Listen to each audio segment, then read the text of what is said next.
Saudaraku yang terkasih, pernahkah Anda melihat kerbau atau sapi yang sedang membajak sawah? Kalau Anda melihat kerbau atau sapi yang membajak sawah, maka di situ akan terlihat bahwa mereka memakai semacam kayu ya, yang kemudian diberikan diletakkan di atas lehernya kerbau atau sapi itu. Itulah yang disebut dengan kuk.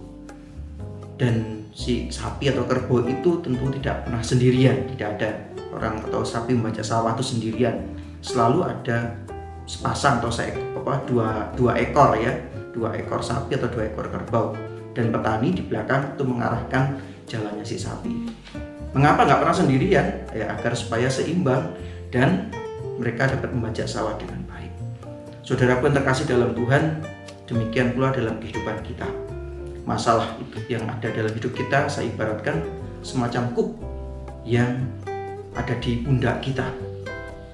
Tapi masalahnya adalah ketika kita menghadapi masalah-masalah kehidupan, apakah kita sadar bahwa Allah senantiasa beserta kita? Bacaan Injil pada hari ini mengatakan bahwa kuk yang diberikan oleh Tuhan kepada kita adalah kuk yang enak, kuk yang ringan. Ya karena apa? Karena Tuhan senantiasa beserta dengan kita.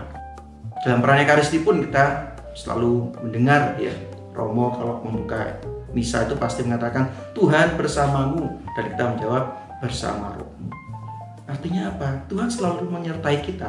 Tuhan senantiasa hadir atau Tuhan senantiasa mengiringi langkah kita sehingga kita tidak kemana-mana. Namun kita seringkali tidak merasakan kehadiran Tuhan itu. Mengapa kita nggak merasakan kehadiran Tuhan? Karena kita memikirkan masalah kita sendiri, kita stres sendiri, kita memakai kekuatan kita sendiri untuk memikirkan masalah kita. Padahal Tuhan Yesus pun juga dalam bacaan Injil pada hari ini, dalam hari Minggu biasa yang ke-14 ini, juga mengatakan, datanglah kepadaku kamu semua yang letih lesu dan berbeban berat, aku akan berikan kelegaan kepadamu. Tuhan Yesus sudah memberikan janjinya kepada kita, akan memberikan kelegaan bagi kita yang letih lesu dan berbeban berat. Cuma kadang-kadang kita tidak merasakan hal itu. Saudara-saudaraku yang terkasih, bagaimana supaya kita merasakan bahwa Tuhan sungguh-sungguh hadir di tengah-tengah kita? Yang pertama adalah kita harus bertekun dalam doa. Doa selalu menjadi kekuatan bagi kita orang beriman.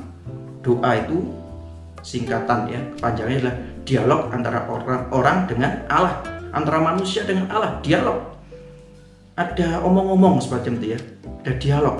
Maka dari itu ketika kita berdoa, masuklah dalam kamarmu, tutuplah pintu, kuncilah pintu dan berdoalah. Karena Bapamu yang melihat yang tersembunyi akan memberikannya kepadamu. Maka berdoa harus selalu hidup kita, harus selalu didasari, diawali dengan doa. Sehingga itu menjadi kekuatan bagi kita. Banyak ya contoh-contoh doa, banyak sekali devosi-devosi yang kita bisa lakukan untuk kita sungguh-sungguh mendekatkan hati kita, mendengarkan suara Tuhan melalui doa-doa kita. Yang kedua adalah melalui firman Tuhan, sabda Tuhan. Ini ya, buku ini adalah buku suci ya, di mana Tuhan bersabda melalui ya ini kitab suci ini. Tuhan bersabda melalui firman-Nya. Apakah kita mendengarkan suara Tuhan? Kadang-kadang kita sebagai orang Katolik jarang sekali membuka kitab suci atau membaca kitab suci ya. Maka dari itu cobalah kita bergaul akrab dengan kitab suci. Karena di sini Tuhan banyak sekali memberikan jawaban-jawaban atas permasalahan kita sebenarnya, menguatkan kita melalui firman-Nya. Dan yang ketiga adalah mengaku dosa. Kadang-kadang kita cemas, gelisah, kita stres sendiri karena ada dosa. Maka dari itu sakramen pengakuan dosa jangan sampai diremehkan ya. Dengan kita mengaku dosa, kita mau membuka hati, menyerahkan hati kepada Tuhan agar supaya kita didamaikan dengan Allah dan dengan sesama dan juga dengan diri kita sendiri. Maka mengaku dosa ya, kalau kita punya dosa, kita merasa nggak srep, aduh kok saya ada sesuatu, mengaku dosalah supaya hati kita juga terbuka kepada Allah dan kita merasakan kembali sukacita dan damai. Berikutnya adalah merayakan Ekaristi. Nah, saudara-saudara, seringkali atau kadang-kala kita merayakan Ekaristi itu ya wis pokoknya asal merayakan ya, asal kita datang misa lalu kadang-kadang nggak serius ya.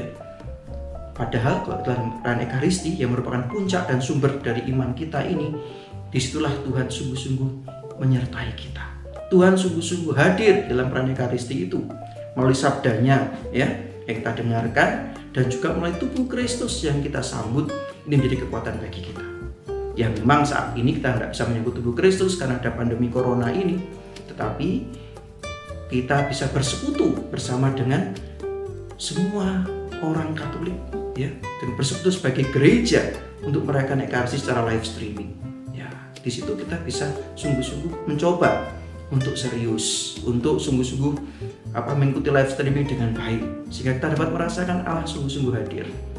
Nah, nanti kalau kita sudah bisa misa lagi, kita belajar untuk lebih bersungguh-sungguh lagi dalam merayakan Ekaristi, karena Allah sungguh hadir melalui tubuh Kristus yang kita sambut dan melalui sabda. Maka saudara-saudara yang terkasih dalam Tuhan, mari belajarlah dari pribadi Tuhan Yesus yang lemah lembut dan rendah hati. Kita juga ingin menyerahkan hidup kita, menyerahkan diri kita, dan menyerahkan segala permasalahan hidup kita kepada Allah, karena kita percaya Dia atau Allah senantiasa beserta kita. Amin.